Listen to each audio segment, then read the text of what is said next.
Jadi selamat sore dan salam jumpa buat rekan-rekan mahasiswa peserta mata kuliah metode penelitian. Sesuai dengan silabus, maka pertemuan pertama kita bahas terkait dengan pendahuluan di mana di dalam bagian ini akan kita bahas tiga hal penting. Yang pertama, pola berpikir ilmiah dan non-ilmiah. Yang kedua, hakikat, tujuan, dan fungsi penelitian. Dan yang ketiga, penelitian dan ilmu pengetahuan. Tadi kita sudah dengar paparan awal tadi bahwa pada dasarnya penelitian itu harus logik dan bisa diterima. Jadi masuk akal dan bisa diterima. Kalau kita bicara tentang pola berpikir ilmiah dan non-ilmiah, pertama kita harus tahu dulu apa itu pengertian ilmiah. Jadi kalau ilmiah itu adalah segala sesuatu yang bersifat keilmuan, memenuhi syarat atau kaidah ilmu pengetahuan. Jadi yang memenuhi kaidah ilmu pengetahuan itu contohnya ilmiah, metode ilmiah, penelitian ilmiah, karya tulis ilmiah, dan lain-lain. Ya. Nah, berpikir ilmiah adalah berpikir dengan pola penalaran berdasarkan sarana tertentu yang diatur secara cermat dan teratur. Ya. Di dalam berpikir ilmiah, itu metode berpikir atau cara kita berpikir itu ada dasarnya. Dasarnya kita gunakan logika. Logika yang kita gunakan itu bisa dengan pendekatan deduktif ataupun induktif. Nah, nanti kita akan jelaskan bagaimana berpikir ilmiah menggunakan logika deduktif dan logika induktif. Itu nanti akan ada contohnya di belakang. Jadi yang pasti bahwa ketika kita berpikir dan berpikir itu menggunakan pola pikir ilmiah, maka pendekatannya dua, logika deduktif atau logika induktif. Kalau kita lihat pola berpikir atau mindset, mindset itu adalah cara menilai dan memberikan kesimpulan terhadap sesuatu apapun itu berdasarkan sudut pandang tertentu. Jadi kadang-kadang memang kita disuruh menggambar sebuah rumah. Kalau Anda duduk di depan rumah, berarti sudut pandangnya dari depan rumah dan menggambar sebuah rumah, tentu tampak yang ada di depan rumah yang dituangkan di dalam sebuah gambar, bentuk, itu akan berbeda ketika sudut pandangnya dipindah ke samping kiri, samping kanan, atau belakang.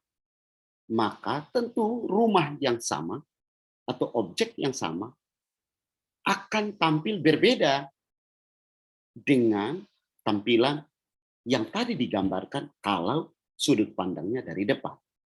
Walaupun objeknya sama. Nah, itu artinya pola berpikir kita punya ketergantungan dalam menilai dari mana sudut pandang yang kita lihat. Nah, perbedaan pola berpikir tadi, kenapa rumah yang sama kok tampilannya berbeda di gambar? Ya karena berbeda juga jumlah sudut pandang yang dijadikan dasar atau landasan ketika berpikir. Nah, dengan demikian kita bisa nyatakan bahwa pola berpikir ilmiah itu adalah cara menilai atau memberikan sebuah kesimpulan terhadap sesuatu hal. Suatu hal itu bisa saja sebuah peristiwa atau sebuah kejadian menggunakan cara atau metode penalaran logika, baik kita menalar secara deduktif ataupun kita menalar secara induktif menggunakan sarana ilmiah tertentu secara teratur dan cermat yang bersifat keilmuan atau memenuhi syarat atau kaidah ilmu pengetahuan. Nah, sarana ilmiah itu macam-macam. Ya, jadi nanti kita akan pelajari apa sih sarana ilmiah. Oke, apa bedanya dengan pola berpikir non ilmiah? Kalau pola berpikir non ilmiah itu adalah pola berpikir yang kebalikan dari pola berpikir ilmiah. Nah, jadi kebalikan dari pola berpikir ilmiah. Di mana kalau kita berpikir secara ilmiah itu menggunakan ukuran-ukuran kebenaran yang logis dan analitis dari suatu pengetahuan tertentu, entah itu ilmu sosial, ilmu ekonomi, ilmu teknik, ilmu lingkungan, dan lain-lain, maka sebaliknya, kalau kita berpikir non-ilmiah, itu hanya mendasarkannya pada sebuah kebenaran akan suatu pengetahuan itu terkait dengan sebuah keyakinan semata. Jadi misalnya melalui intuisi atau melalui pewahyuan, misalnya. Kita yakin ada intuisi hanya berdasarkan keyakinan. Artinya itu berpikir non-ilmiah. Kira-kira itu pola berpikir ilmiah dan non-ilmiah. Nah, di dalam pola berpikir non-ilmiah, biasanya perumusan masalah kita itu masih kabur atau abstrak. Masalah itu tidak selalu diukur secara empiris, tetapi bisa diukur secara supranatural atau secara dogmatis. Jadi kalau kita percaya, kalau orang tanya, apakah Anda percaya adanya Tuhan? Kita bilang, ya kita percaya. Apakah Anda sudah pernah bertemu langsung secara fisik dengan Tuhan? Belum pernah. Tetapi apakah kenapa Anda bisa percaya bahwa adanya Tuhan? Ya itu karena kita kita melandasinya pada sebuah dogma, keyakinan. Gitu ya. Nah, jawaban itu tidak diperoleh melalui suatu pengamatan lapangan. Keputusan tidak juga didasarkan pada hasil pengumpulan data. Dan tidak perlu ada analisis data yang logis. Tetapi semua didasarkan pada keyakinan. Nah, itu masuk kategori pola berpikir non-ilmiah. Oke. Kalau kita bicara tentang kaidah ilmu pengetahuan, kaidah itu petunjuk. Kalau kita mau menyatakan bahwa ini masuk kaidah atau petunjuk ilmu pengetahuan, maka setidaknya ada 4 kaidah ilmu pengetahuan. Yang pertama itu adalah orde. Kaidah orde itu atau petunjuk orde. Petunjuk orde itu artinya kaidah ini menyatakan ilmu percaya bahwa alam ini teratur.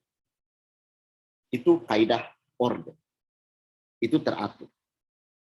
Kemudian kaidah kedua adalah determinisme. Determinisme itu kaidah ini menyatakan bahwa ilmu percaya bahwa setiap peristiwa pasti mempunyai sebab, mempunyai determinan, atau mempunyai antecedent, atau sesuatu yang terjadi lebih dulu,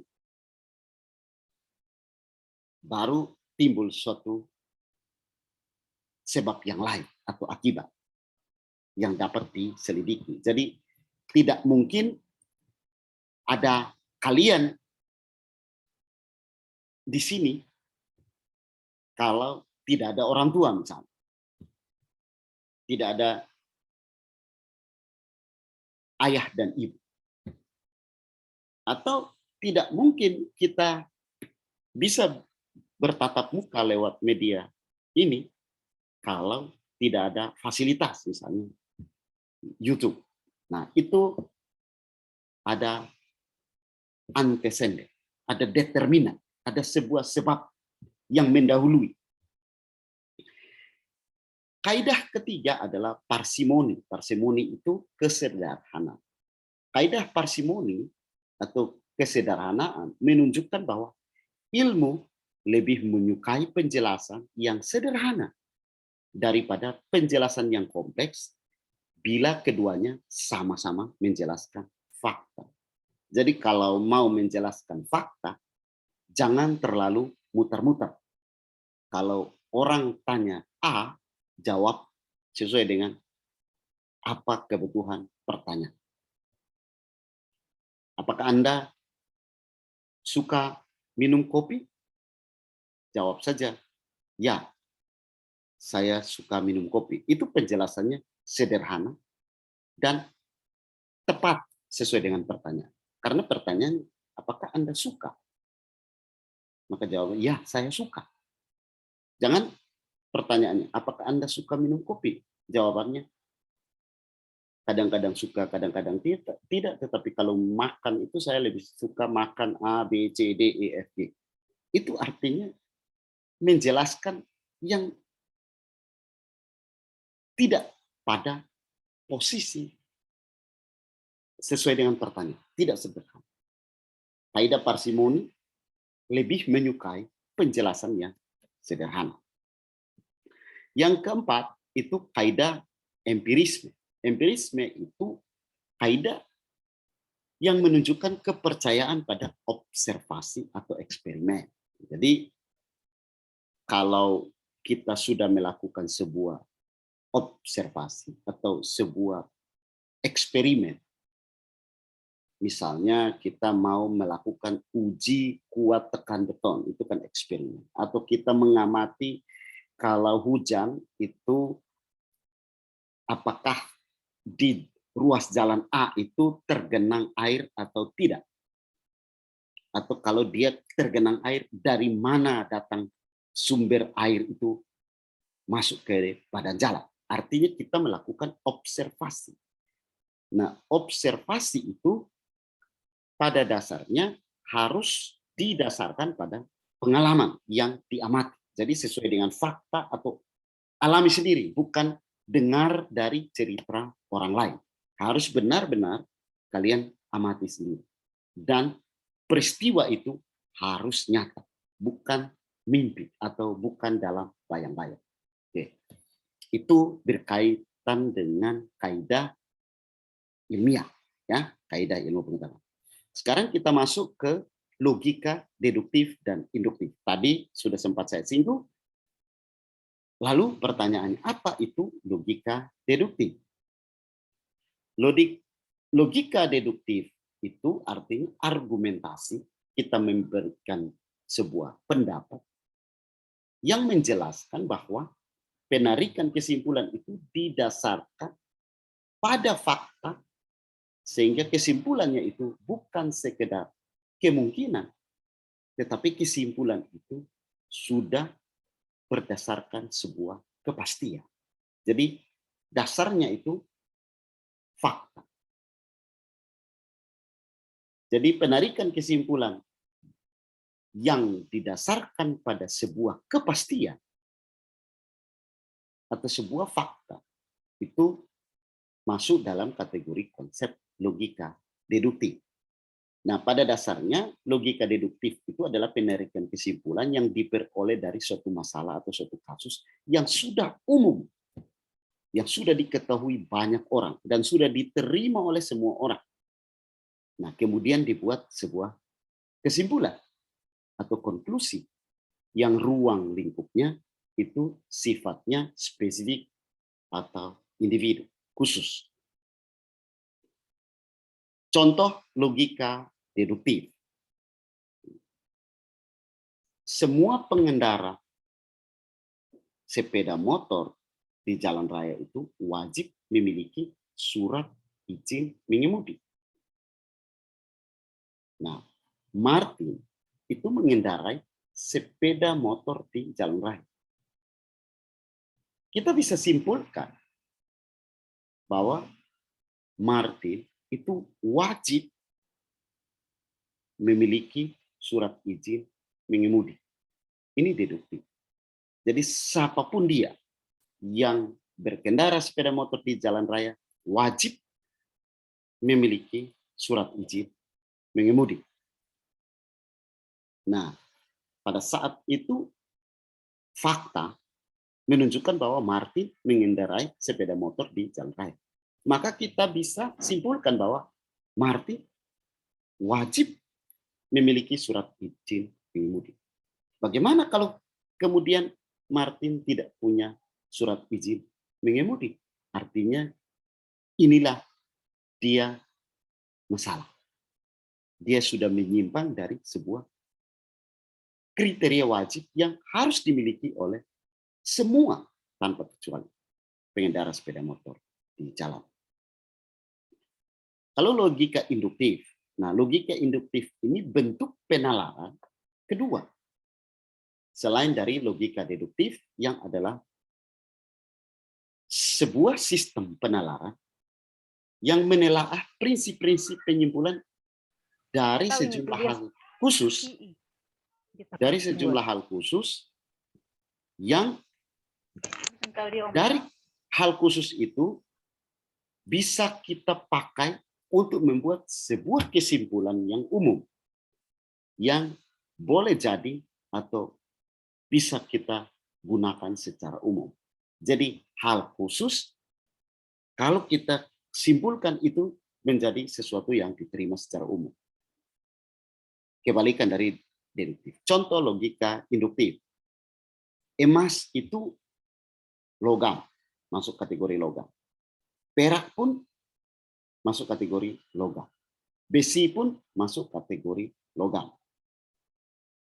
Jadi kalau emas, perak, dan besi yang semuanya itu sebetulnya adalah logam, kita panaskan pasti memuai. Ketika emas, perak, dan besi kita panaskan dan ketiganya memuai, maka secara kesimpulan, secara logika induktif, kita bisa nyatakan bahwa semua logam itu dipanaskan memuai. Gitu ya. Jadi dia dari hal-hal yang khusus. Yang khusus apa? Tadi logam saja, emas saja, perak saja, besi saja. Itu khusus. Emas kalau kau tongkas panas, memuai. Perak kalau dipanaskan, memuai. Besi dipanaskan, memuai. Tapi ketiga-tiganya itu sebetulnya masuk kategori logam.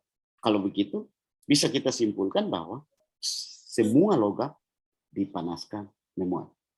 Oke. Jadi secara singkat, logika deduktif itu dilakukan dengan menarik kesimpulan dari hal umum ke hal khusus. Sebaliknya, logika induktif penarikan kesimpulan yang kita lakukan dari hal khusus menjadi hal umum. Gitu ya. Nah, apa saja langkah atau metode berpikir ilmiah? Langkah metode berpikir ilmiah itu paling tidak ada 5. Pertama, perumusan masalah. Tadi sudah dijelaskan di awal video pertama itu tentang kalau mau meneliti, nyatakan dulu, buat apa masalah yang ingin diteliti. Jadi rumusan masalahnya dulu. Yang kedua, lakukan observasi. Kalau kita sudah lakukan observasi, maka akan lebih mudah untuk membuat sebuah hipotesis.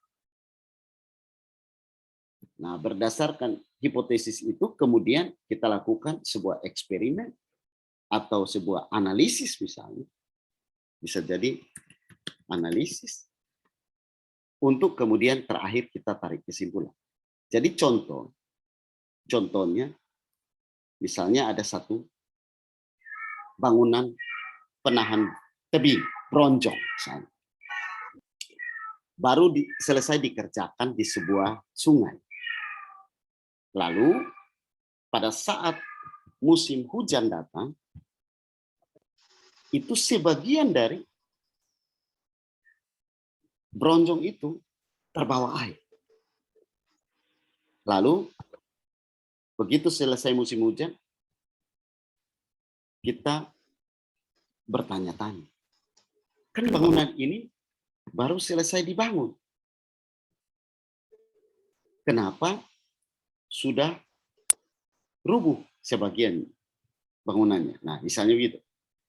Maka kita bisa mudah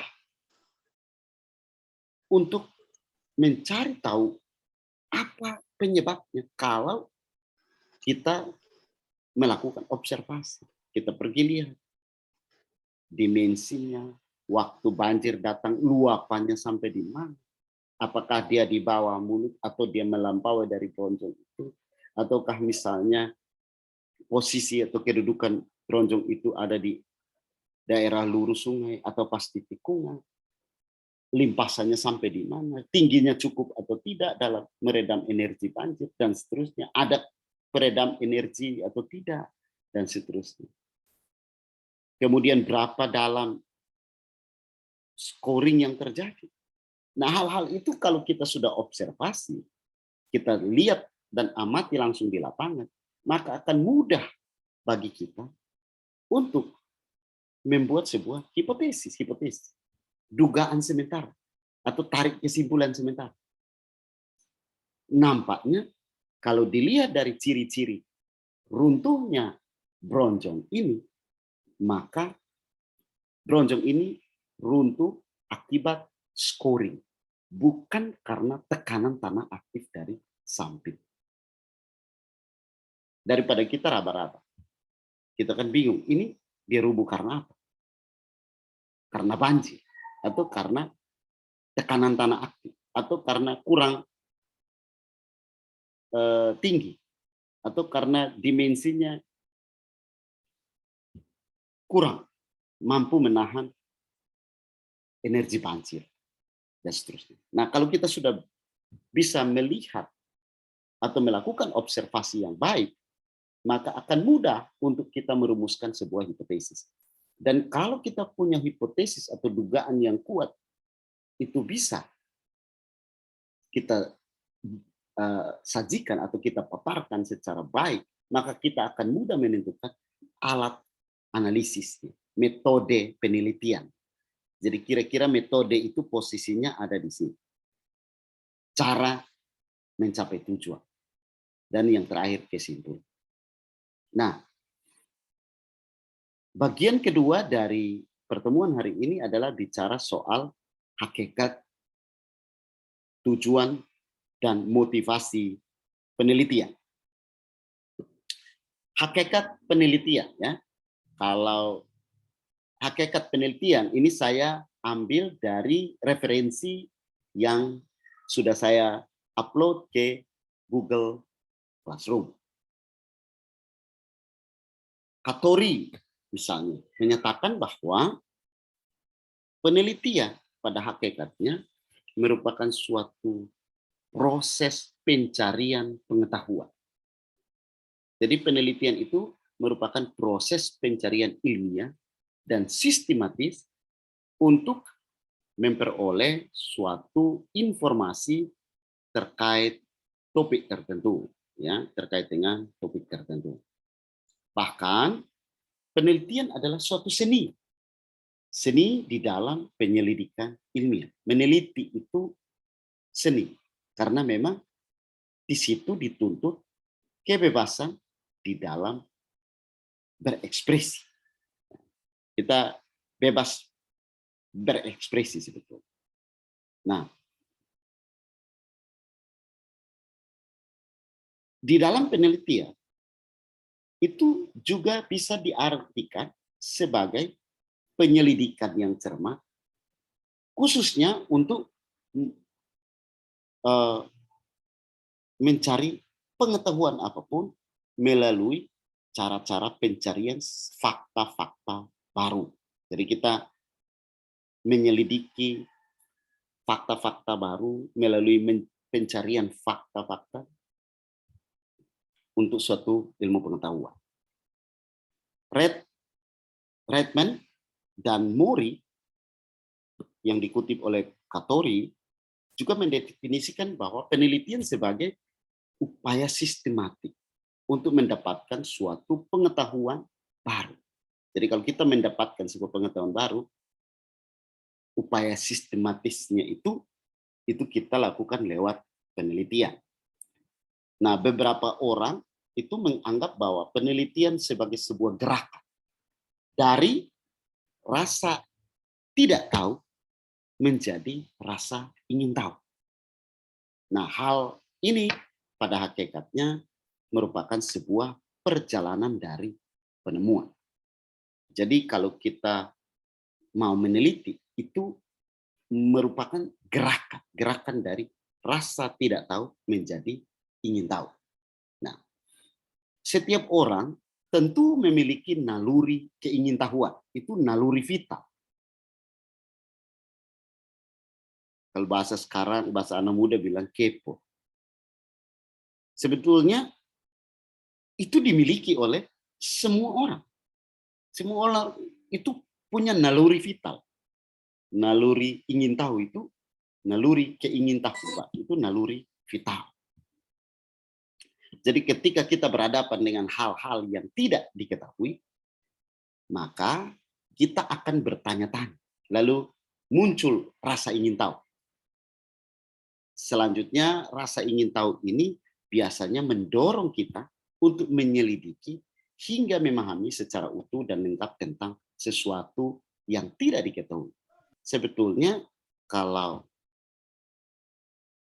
orang atau anak-anak muda itu, misalnya dia pacaran, dia suka seseorang misalnya, pasti dia akan awali dengan rasa ingin tahu.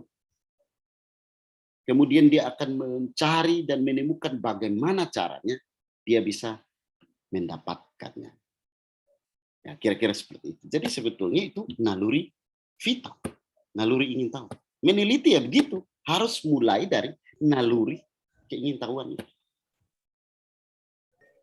Karena apa? Rasa ingin tahu itu adalah ibu dari semua pengetahuan dan metode. Jadi kalau kehilangan rasa ingin tahu, artinya kehilangan atau pengetahuan dan metode.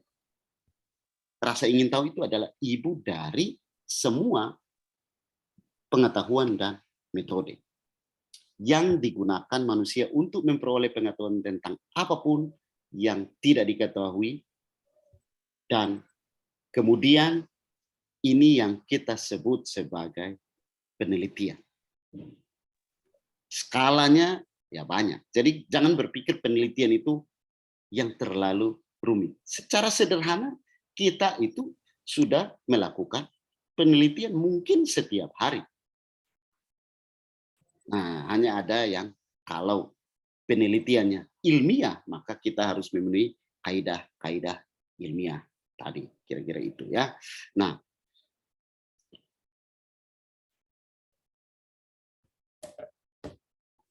berikut apa yang bisa membangkitkan rasa ingin tahu tadi. Ya, pertama harus ada ide. Nah, ini yang paling pertama. Langkah pertama untuk meneliti adalah menemukan ide. Ide itu dari mana? ya harus ada problem, ada sesuatu yang menarik di mana kemudian memunculkan naluri berpikir untuk kemudian mencari solusi atas masalah yang kita ingin tahu tadi. Nah, itu sebetulnya tadi sudah dijelaskan, seperti contoh saya ingin ke Jakarta dari Kupang.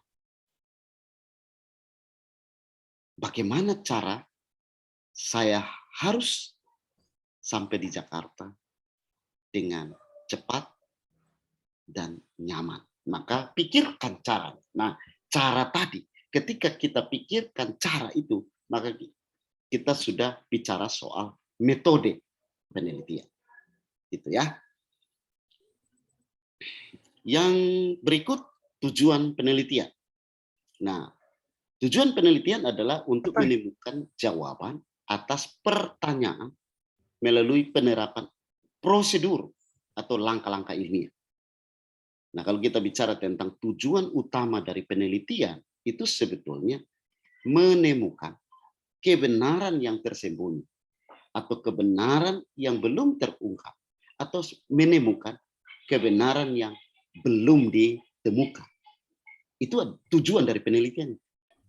Sekali lagi, tujuan dari kita meneliti adalah menemukan kebenaran yang tersembunyi, menemukan kebenaran yang belum terungkap, atau menemukan sebuah kebenaran yang belum ditemukan.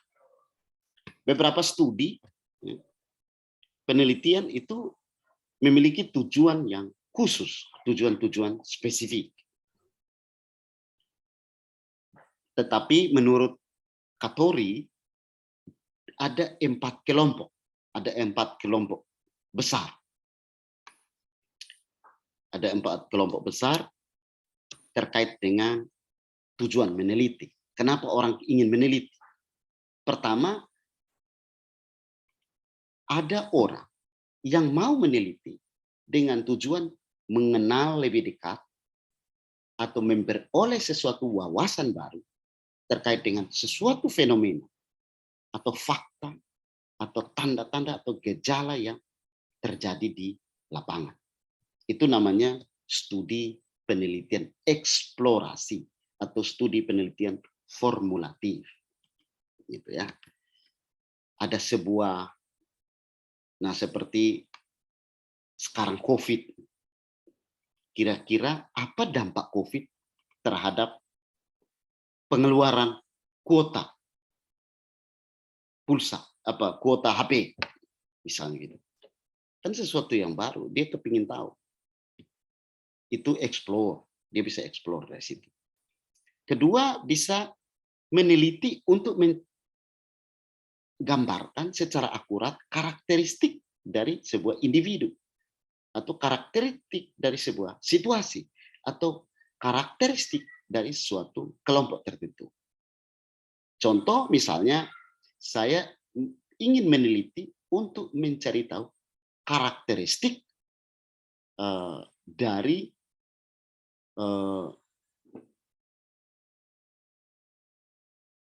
perkerasan jalan. Misalnya, kalau kita pakai material baru, misalnya kita mau ganti campuran normal dari beton, kita tambahkan sesuatu bahan kimia tertentu di dalamnya, maka karakteristik dari beton itu berubah. Kira-kira dia berubahnya kemana? Nah, kita ingin mencari atau menggambarkan secara akurat karakteristik. Itu bisa kita studi penelitian deskriptif. Kemudian bisa juga kita melakukan penelitian untuk menentukan frekuensi terjadinya sesuatu atau frekuensi terkait dengan hubungan antara suatu masalah dengan masalah lain. Contoh, saya ingin meneliti tentang fluktuasi kendaraan yang melalui ruas jalan tertentu dari pagi sampai dengan sore. Kira-kira seperti apa fluktuasi lalu lintasnya, lalu pengaruhnya terhadap kinerja pelayanan jalan misalnya. Nah, ini kita penelitian diagnostik. Kita menentukan frekuensi kejadian dan pengaruhnya, misalnya itu. Ada juga tujuan yang penelitian yang bertujuan untuk menguji hipotesis. Nah, penelitian yang bertujuan untuk menguji hipotesis hubungan kausal antar variabel ini biasanya dugaan. Jadi misalnya ada sesuatu punya pengaruh dengan sesuatu yang lain misalnya. Ada hubungan pengaruh antara A dan B. Nah, itu bisa kita kenal sebagai studi penelitian uji hipotesis. Apa sih fungsinya? Sebetulnya fungsi dari penelitian adalah memberikan sebuah jawaban atau penjelasan atas permasalahan serta pemecahan masalah. Jadi gambaran permasalahan, alternatif atau solusi permasalahan guna pemecahan masalah. Sebenarnya itu fungsi utama dari penelitian. Pemecahan dan jawaban terhadap permasalahan itu bisa bersifat abstrak. Biasanya penelitian dasar. Tetapi bisa juga bersifat spesifik. Kita mau meneliti untuk menyelesaikan solusi longsoran tebing di kilometer sekian misalnya. Nah, itu sudah penelitian terapan. Sifatnya khusus karena penelitian ini nanti mau diterapkan di tebing yang longsor di kilometer sekian. Itu sudah khusus. Itu bersifat terapan. Adapun beberapa fungsi penelitian. Pertama, mendeskripsikan data dan atau informasi. Penelitian dengan tugas penelitiannya adalah mendeskripsikan gejala atau sebuah peristiwa yang terjadi maupun gejala yang terjadi di sekitar kita, itu harus mendapat perhatian dan penanggulangan. Gejala dan peristiwa yang terjadi itu ada yang besar, ada yang kecil, ya. Tetapi kalau kita lihat dari perkembangan masa yang datang, memang kita butuh untuk mendapatkan sebuah perhatian segera. Jadi kalau hari ini kita misalnya lebih banyak orang menggunakan sepeda motor atau kendaraan pribadi, ya akibatnya ke depan 5 tahun atau 10 tahun lagi seperti apa. Nah, itu bisa kita teliti dan itu salah satu fungsi penelitian.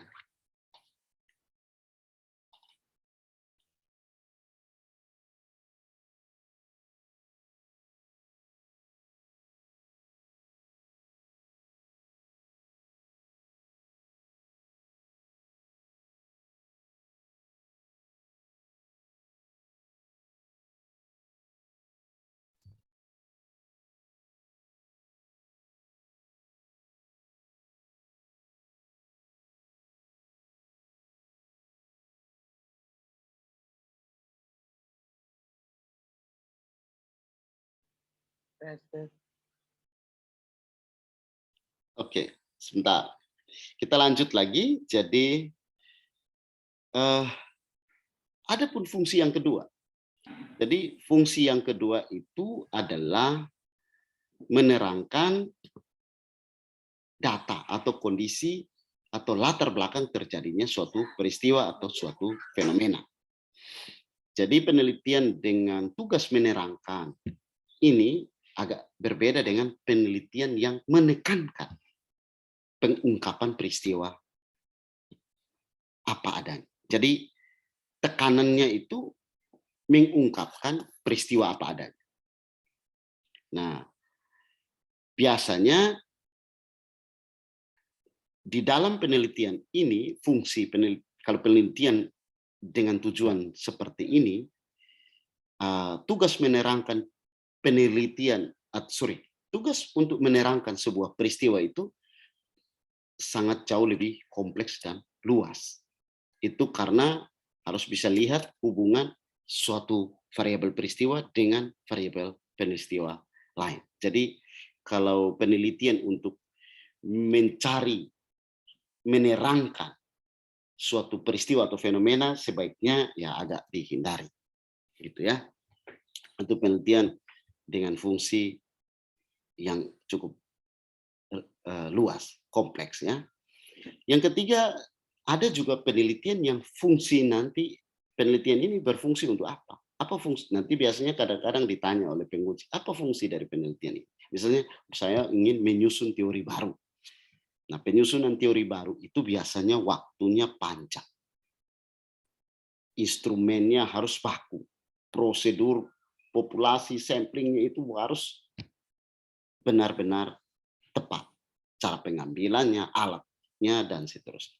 Nah, biasanya ini di S3 itu paling banyak. Ada juga fungsi dari penelitian yang digunakan untuk meramalkan, mengestimasi, memproyeksi suatu peristiwa yang mungkin terjadi di masa yang akan datang berdasarkan data-data yang telah dikumpulkan atau diketahui sebelumnya. Nah, informasi yang diperoleh ini sangat berarti di dalam memperkirakan kemungkinan apa yang akan terjadi pada masa berikutnya. Dapat juga kita gunakan untuk meramalkan beberapa kejadian atau situasi yang akan datang, seperti analisis banjir misalnya, curah hujan. Nah, kita ambil series 5 tahun yang lalu, kira-kira nanti tahun depan dia punya hujan seperti apa. Atau misalnya pertumbuhan penduduk, pertumbuhan kendaraan bermotor di satu kota, laju perubahan guna lahan misalnya. Nah, itu fungsinya untuk meramalkan atau mengestimasi atau memproyeksi. Ada juga penelitian yang nanti orang tanya, ini penelitian fungsinya untuk apa? Misalnya, saya ingin meneliti dan hasil penelitian ini berfungsi untuk mengendalikan peristiwa maupun gejala yang terjadi. Nah, biasanya itu penelitian yang macam ini dirancang untuk berfungsi mengendalikan sebuah peristiwa atau gejala. Perlakuannya itu bisa dilakukan melalui sejumlah skenario atau alternatif tindakan atau disusun dalam bentuk rancangan guna pengendalian melalui intervensi variabel tertentu yang mungkin mempengaruhi peristiwa yang terjadi. Contoh yang paling lazim, kita kerja proyek itu sampai Desember. Ternyata proyek sampai Desember itu harusnya 100%, kita baru 70%. Berarti ada keterlambatan. Nah, ini bagaimana mengendalikan supaya dia tidak terlambat misalnya. Atau kalau kita kasih kesempatan sampai tahun depan, misalnya kasih kesempatan 50 hari. Kira-kira bisa tidak 50 hari kita capai untuk menyelesaikan sisa pekerjaan tersebut. Nah, misalnya gitu. Nah, kalau kita mau teliti, apakah logik, apakah masuk akal, apakah bisa diterima waktu 50 hari ke depan setelah akhir tahun anggaran, itu proyek bisa selesai. Nah, ini bisa kita gunakan penelitian yang kita rancang untuk mengendalikan peristiwa. Kita gunakan skenario, kita gunakan alternatif tindakan. Saya bisa buat ini kalau normal begini, kalau normal begini dia akan selesai di bulan Maret, bulan April. Tapi kalau saya intervensi dengan skenario A, skenario B, skenario C, bisa jadi 50 hari saya selesai pekerjaan. Nah, ini bagian dari penelitian yang berfungsi mengendalikan peristiwa atau gejala yang terjadi. Nah, kalau ini mudah, ini skripsi boleh, menarik. Oke. Di bagian akhir dari pertemuan ini, kita bicara tentang motivasi penelitian. Apa yang membuat orang kemudian melakukan penelitian? Sebenarnya ini pertanyaan penting dan pertanyaan yang kadang-kadang sulit untuk bisa dijawab. banyak motif orang melakukan penelitian. Katori mengidentifikasi beberapa motif orang melakukan penelitian. Pertama, dia ingin mendapat gelar penelitian, tapi ada manfaat dan konsekuensi dari penelitian tersebut. Yang kedua, ada orang yang ingin menghadapi tantangan, memecahkan masalah yang belum terpecahkan. Berarti ini motif kepedulian menyelesaikan masalah praktis melalui penelitian. Ada orang-orang yang melakukan penelitian dengan motif ingin mendapatkan kesenangan intelektual dalam melakukan beberapa pekerjaan kreatif. Ini hobi meneliti. Dia punya hobi kesenangan intelektual. Ada juga orang yang mau meneliti dengan motif untuk keinginan melayani masyarakat. Nah, ini biasanya sifat sosialnya juga tinggi. Ada juga orang yang meneliti dengan motif keinginan memperoleh kehormatan. Banyak juga. Nah, namun ini motif-motif yang 5 ini tidak hanya 5. Masih banyak daftar motif. Di mana ada faktor pertimbangan tertentu yang kemudian mendorong orang melakukan sebuah penelitian. Misalnya apa? Faktor-faktor seperti pemerintah mengarahkan untuk meneliti tentang COVID dan lain-lain misalnya. Atau stunting misalnya. Atau karena kondisi pekerjaan, ya saya mau meneliti karena saya kerja tiap hari di kontraktor, saya sering ketemu masalah seperti ini, maka saya ingin meneliti karena kondisi pekerjaan saya. Atau orang yang mungkin duduk-duduk sukanya menghayal, dia ingin campur A terhadap B pada komposisi campuran material pembentuk X misalnya. Dia kepingin bikin ganti filler pakai abu keramik misalnya. Itu kan rasa ingin tahu yang baru. Mungkin. Ada juga motif mau cari tahu hubungan sebab akibat. Kalau dia dikasih A, akibatnya apa terhadap karakteristik B misalnya. Contoh kalau kita bikin kopi dengan gula saja. Itu normal, lazimnya begitu. Tapi dia mungkin tambah jahe di dalam. Kalau saya tambah jahe, kira-kira enaknya seperti apa? Oh, ternyata kalau kopi, gula ditambah jahe, rasanya seperti ini. Rasa ingin tahu. Nah itu. Ada juga karena motif kebangkitan sosial dan sebagainya. Banyak sekali faktor yang mendorong orang melakukan penelitian. Nah, intinya motivasi nanti Anda melakukan penelitian, karena bagaimanapun juga tidak akan pernah lewat dari skripsi. Karena itu salah satu tuntutan. Dan untuk bisa melewati skripsi harus punya metode penelitian. Nah, kuncinya tergantung daripada kita. Silahkan Anda mau memilih yang mana. Fungsinya untuk apa? Motivasinya apa? Tujuannya apa? Apa yang mau diteliti? Tujuannya apa? Fungsi penelitiannya apa? Motivasi untuk menelitinya apa? Itu tergantung daripada masing-masing peneliti ya. Tergantung dari masing-masing peneliti. Ini bagian ketiga terkait dengan penelitian dan ilmu pengetahuan ya. Penelitian dan ilmu pengetahuan. Poin yang ingin disampaikan di sini adalah bahwa eh, hakikat daripada penelitian adalah mencari atau menemukan kembali. Maka Woody menggambarkan tentang penelitian adalah metode atau cara menemukan kebenaran yang dilakukan dengan critical thinking atau berpikir kritis. Nah, kalau kita bicara tentang bagaimana cara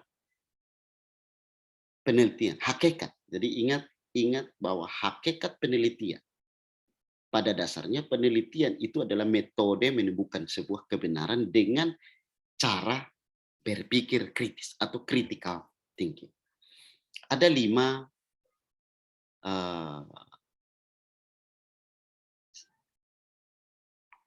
prinsip, 5 keterampilan, 5 keterampilan berpikir kritis. Pertama, orang akan berpikir kritis ketika dia mampu melakukan sebuah observasi. Jadi, kalau dia sudah bisa melakukan observasi, maka dia memiliki kemampuan untuk mencatat, memprediksi segala sesuatu yang kemungkinan terjadi dan kemudian menemukan solusi, kira-kira apa solusi yang bisa diperoleh. Yang kedua, analisis. Dia harus bisa memahami dan menginterpretasi, memperoleh data dan informasi itu berdasarkan data dan informasi yang dia peroleh. Harus punya kemampuan analisis. Inferensi. Dia sudah bisa membuat sebuah kesimpulan nanti, gambaran. Oh, kalau begitu saya akan punya sebuah gambaran kesimpulan akhir saya nanti seperti ini, berkaitan dengan data atau informasi atau pengalaman atau pengetahuan yang sudah dia miliki. Gitu. Nah, yang keempat adalah komunikasi. Komunikasi ini penting karena kita bisa berpikir kritis kalau kita punya kemampuan komunikasi, di mana kita bisa melakukan sharing informasi atau menerima informasi dengan para pihak, baik secara verbal, secara langsung, atau non-verbal, tidak langsung, termasuk melalui penulisan. Dan yang kelima adalah problem solving. Jadi kita harus punya suatu kemampuan melakukan proses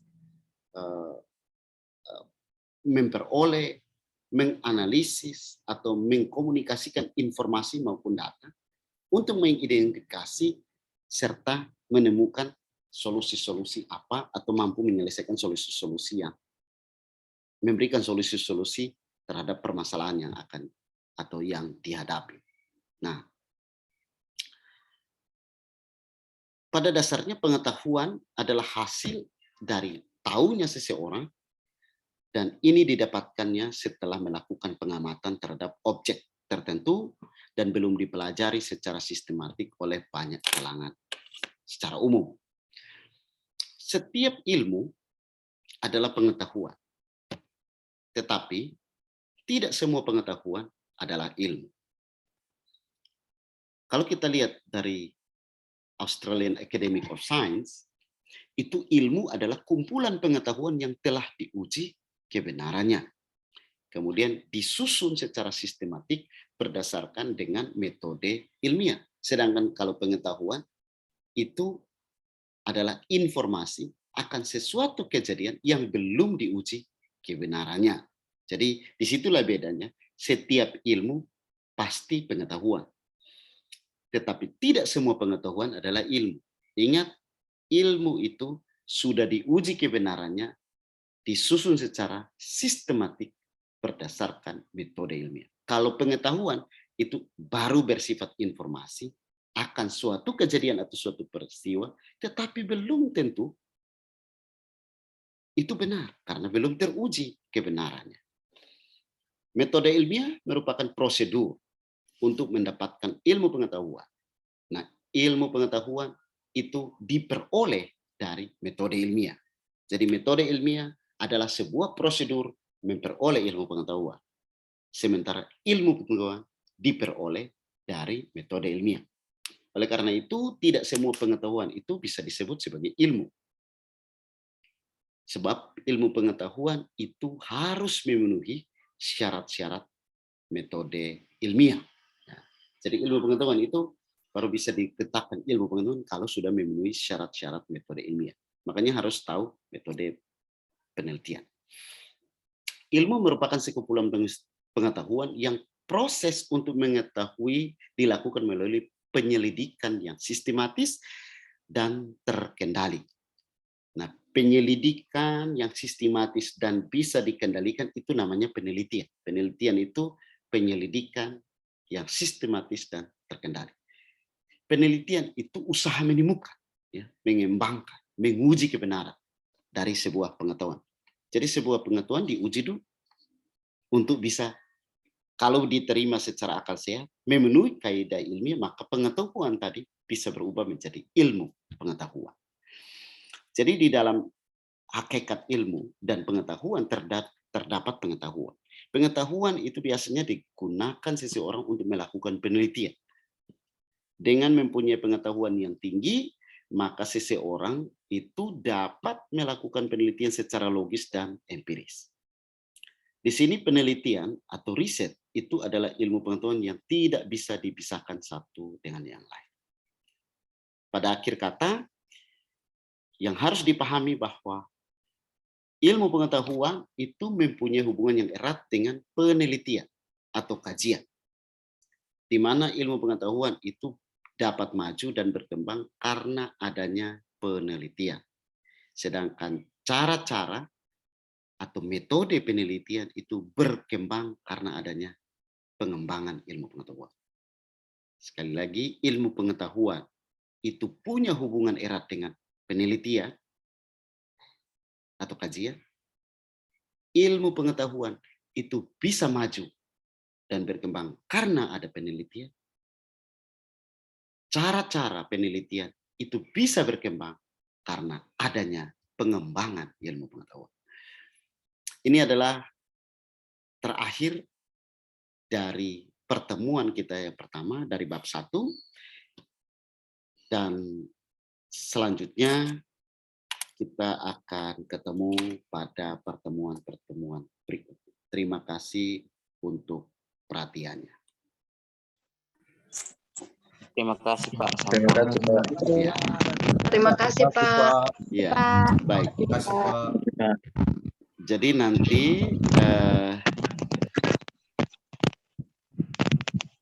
nanti minggu depan kita lanjut lagi. Untuk kelanjutan minggu depan kita komunikasikan lewat grup ya, waktu dan harinya. Oke ya. Oke Pak, oke. Ya, Ya Pak. Terima kasih Pak. nanti Terima kasih Pak.